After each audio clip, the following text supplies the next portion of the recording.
The Royal Navy pilots were trained, about 2/3 of them were trained in Canada and 1/3 in Pensacola. And I got on the Pensacola detail, and which was rather fortunate because with the US Navy training, it was almost on a peacetime standard. I had 260 hours of vigorous training in Pensacola, Saltwood Field, Barron Field, Whiting Field, all the other things when flying and formation flying and everything. And when I got my wings, I also became an honorary ensign in the US Navy. And the Admiral pinned the wings on. So that was where we started, and then we went back to Lewiston, Maine, where we formed up into our squadron. And the first thing they had us fly was a Brewster Buffalo. I think it would have been easier if they had me fly a Corsair first rather than a Brewster Buffalo. I can remember about 40 turns to get the undercarriage up. Anyway, that's how we formed up into a squadron, and our squadron leader, he was English trained, a 2.5 ringer. His name was Garland, so we all called him Judy.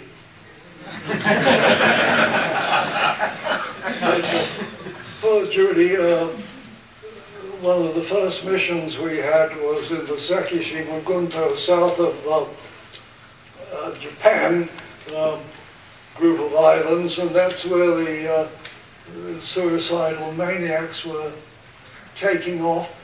And our first sortie was to drop bombs on the runway to make it more difficult for them to take off.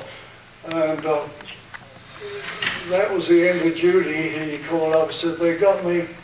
And so that he didn't see too much more of the war after that, so we continued without a CO. Question, John, as a midshipman, when he got to Pensacola, had he had any flight time before that? Had you flown at all before you got to Pensacola? I haven't even driven a car.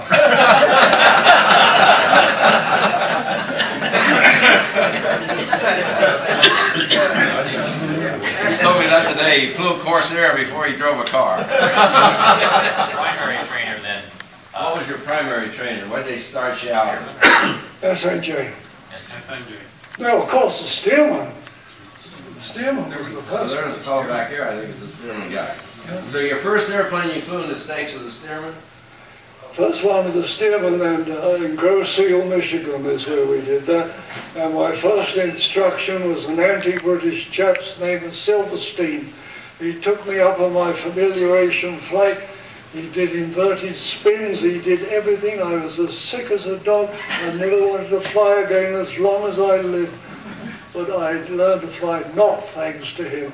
Fortunately, 2 weeks later, he was sent to Jacksonville, and he flew onto a bridge, and he got drummed out of the US Navy. And then they gave me another instructor. His name was Mac Andrews, super guy. He was a lovely chap, and I learned to fly because of him. He took it easy with me. He did it the right way. So that's how I learned to fly. And then after we had flown steermans for a while, then we went to Bloody Barron Field, as we used to call it, and then we formed up in SNJs, and that's how we had our primary. How did your ship from England get to Japan? Through the Med, out in that, and there were no... You went through the Mediterranean? Yes, through the Med and out that way, Aden, India, Ceylon. Fortunately, there weren't any of those pirates in those days.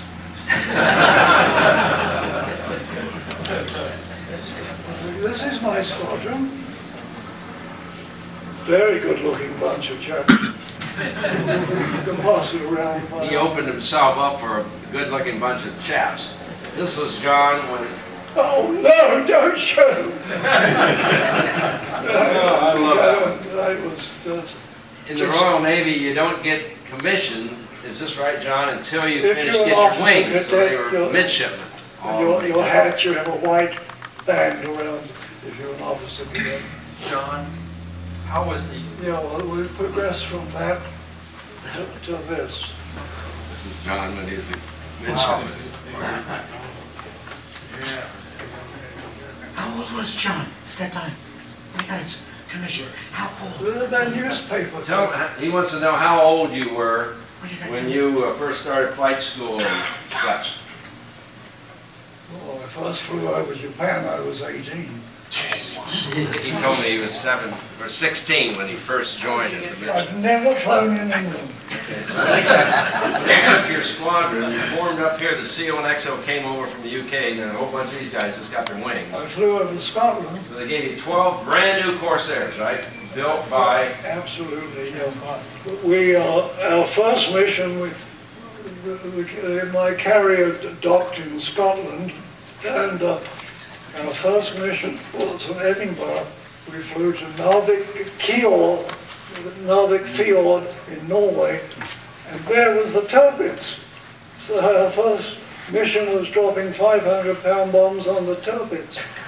And we lost quite a few of our July 17th. pilots and the gunners on the turbines. We all had good shots. now your new Corsairs, you said were built by Goodyear, right? Chance Vaught, of course, was the primary contractor. Yeah, three manufacturers made the Corsair, Transport, Brewster Buffalo people made the Corsair, and the Goodyear made, I think most of them, mine was made by Goodyear. How did you get the Corsairs from the U.S. now back to the U.K.? Did they put them on a transport ship? We put them on the banana boat carrier, HMS Raja, which was one of those.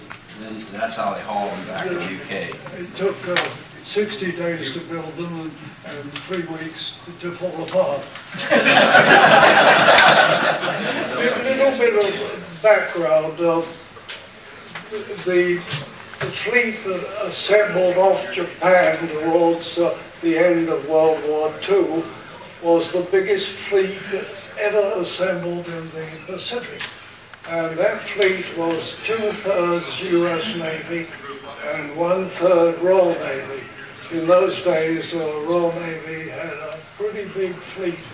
We had 6 fleet carriers, all of which had 9-inch thick armor-plated flight decks. We had 3 of them off Japan. I was on HMS Formidable, which was the flagship. We had the Admiral, and there were 3 fleet carriers. We had a battleship, and one of the things we did was fly combat air patrol over the combined fleet. And the Corsair was a good plane for that because with the droppable fuel tank it had about 6 hours duration. And when it was my turn to be up there, I finished all the fuel in the droppable fuel tank, so I thought I don't need this anymore, so I dropped the fuel tank, and about 2 or 3 minutes later, King George V, the battleship, started shooting at me. Fortunately, it was a lousy shot.